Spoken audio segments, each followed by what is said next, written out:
visu, gan darījām, gan darīsim visu, lai Latvijai būtu labklājība un laime. To ūdens trauku tātad tiek ņemti, viņi visi skrien kopā ar mums, un mēs ūdeņus vedam ar mašīnu, bet katrā Latvijas maiņas vietā mēs viņu iedziedam, ar labām domām uzlādējam, un tad šie 3 ezeru ūdeņi likteņdārzā, mēs viņus atdosim mūsu likteņu upē, un pēc tam viņi aizpūties Latvijā okeānā, mūsu uzlādēt.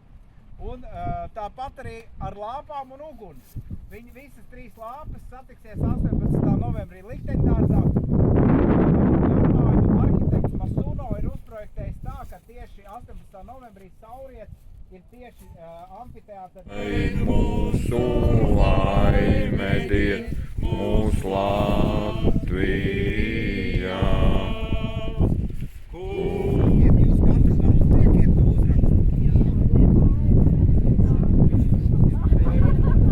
Savējie, protams. Varam tā? Nopietni? Nu, jā, nopietni. Nu, es vienkārši.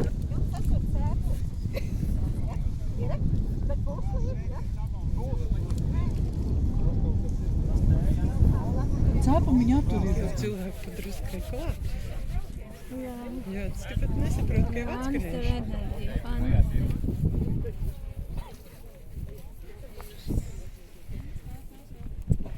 Paredzēts.